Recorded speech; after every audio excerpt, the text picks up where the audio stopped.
here with Mary Kay at her garage sale today. Robert and I, Laurie, are here. That's terrible. Why am I so nervous today?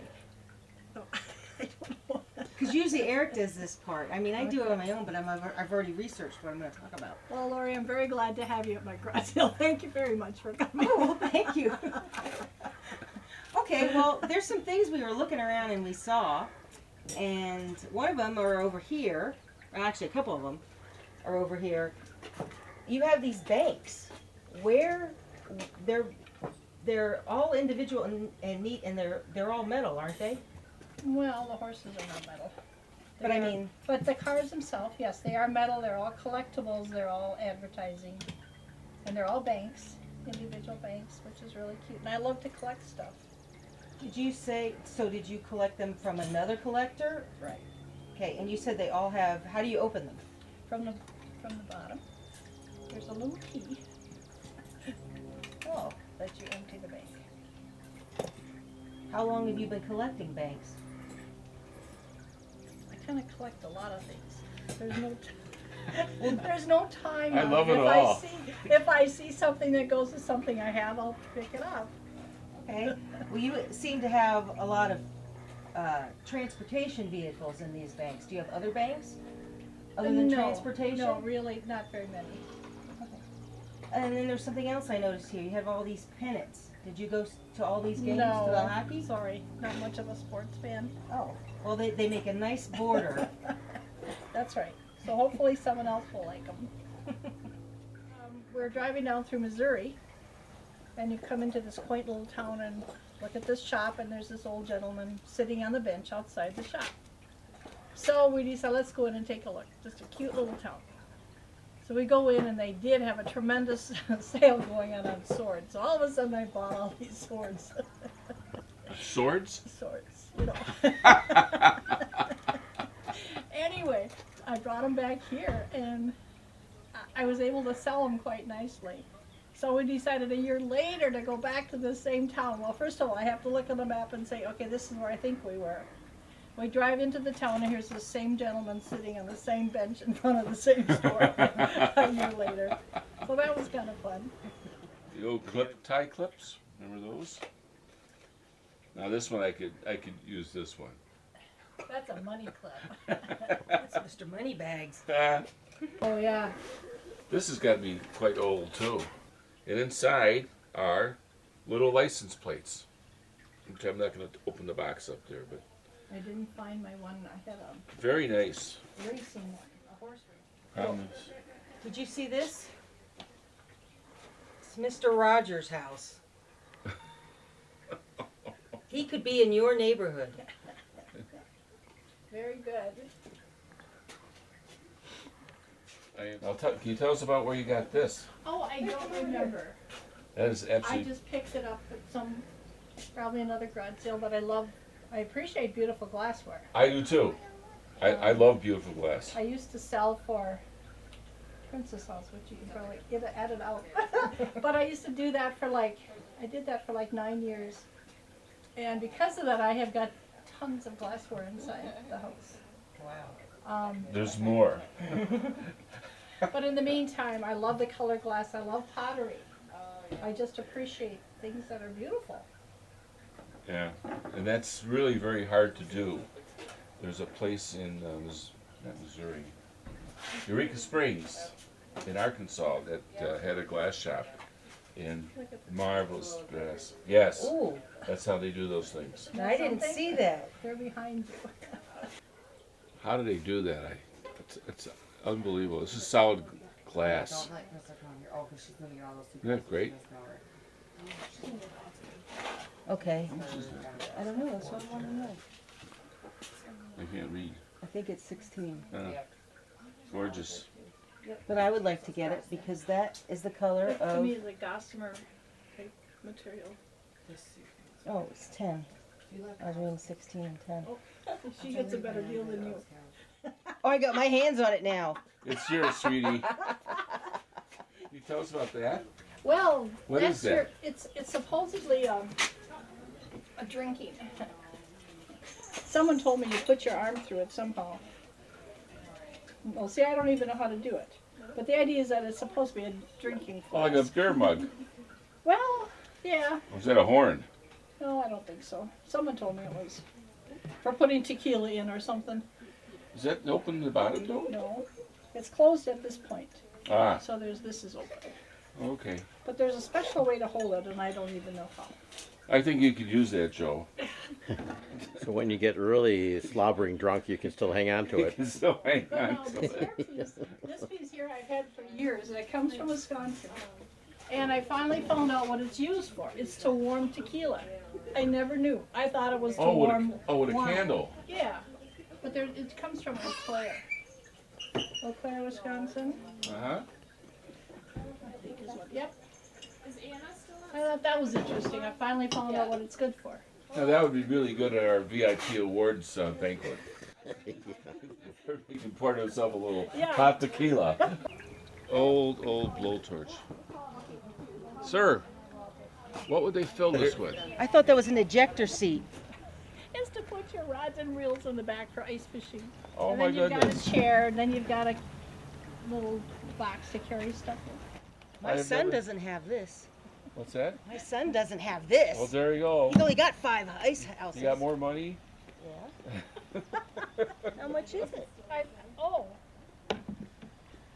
Special deal for yeah, you, Laurie. right. I think I had 20 on it. I should say my husband. And then there's a box down below. Well, since you're going to be a TV star now, you think you go to 15? Yeah. Okay.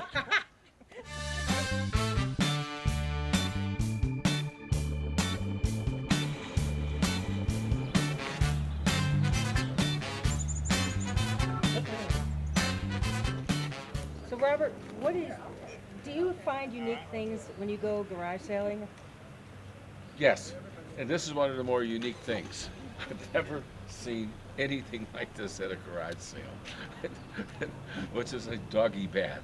And if you want, it has stairs to get into the doggy bath. Very unique.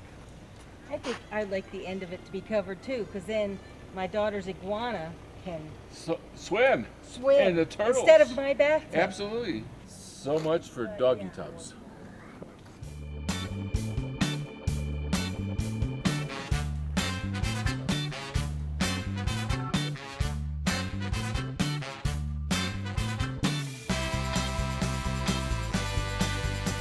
Hi, I'm here with Brandon, and he's going to tell us a little bit about his sale.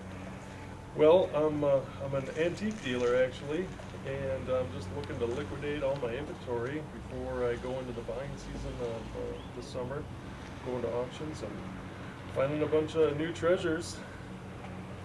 Well, can you show us what's like the thing that you really have in here that you really like the most? Well, what I really like the most, well, there's a reason why it's in my garage sale, but you know, it's a lot of just odds and ends type stuff.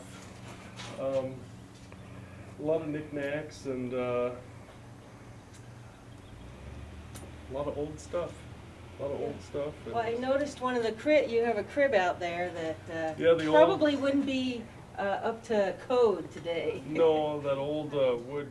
It's a old wood playpen, and yeah, it's pretty rickety, and definitely some fingers would get pinched. But I wonder how we made it. I know, right? I know. Kids nowadays probably wouldn't make it. An alligator?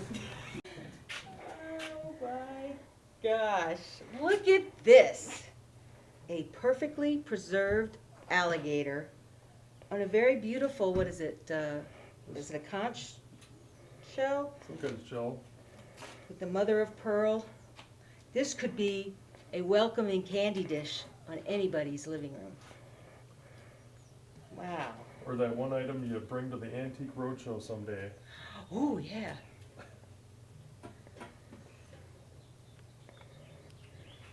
You know, I will be shot for bringing this home, but it's coming home. Amongst all the other stuff. No, there's uses for the other stuff. Well, we'll take this home so we can have some easy corn popper. Oh, that looks easy. Doesn't look like you have to do anything. Can you take a look at that? How old would you say this is, Brandon? I'd say it's probably from the 40s. Ooh. How does one use this? You open it up, you Yeah. put the oil and the corn in there, and then as it heats up, you have to turn the crank to keep them spinning. Why? See, because if you don't, they'll burn and you'll have burnt popcorn, and that does not smell good or taste good. We never had one of those spinners when we had popcorn as a kid. We used to put it in the old pressure cookers. Well, we did ours over the fireplace in one of those rickety outdoor things. Ah, So this is like grand. it's grand.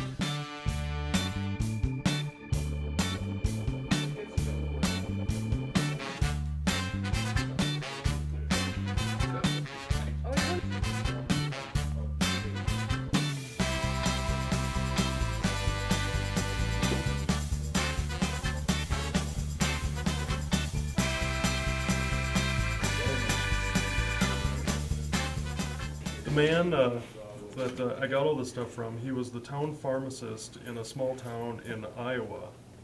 And he traveled the country, and he became honorary citizens of, I've got a few different ones over there from different towns. I think there's one from Louisiana over there where, I don't know what he did or how he did it, but he became an honorary citizen. Well, I see he's commissioned a Kentucky colonel. Yeah. And There's this a must be his couple- gold card. There's a couple different ones over there that he was pretty fascinating. Some of the stuff that I got from that guy's auction. One of the coolest things I got was it was a scrapbook that he put together of postcards that his secret admirer had sent him for like over several years, a period of time, from all over the country. And they were rather risque postcards for the time back in the 50s. And he put it together in this You're wearing in this bikinis. album. Well, some of them were, yeah, and that was risque. That was risque, a just little being ankle, right? Yes, exactly. Yeah, so for the time period, it was pretty risque. But then, actually, there's probably 100 postcards, and one would be sent from New York City one day, and then the next day he'd get one postmarked from Louisiana. And it would they went on like that for years, and then towards the end of it, they started to come from overseas too. And they were always sent to his work. They were never sent to his home address, always to his place. Well, that's a of good work. thinking. Yeah, it was really fascinating to read all this stuff and to go through all of his stuff. And that's kind of the one thing I really like about going to auctions, is you just never know what you're going to find, and the stories behind all the stuff. And that's why I do all this stuff. It's just because it's cool and it's Fun. It's treasure hunting. You never know what you'll find at a garage sale. You'll never know what you'll find.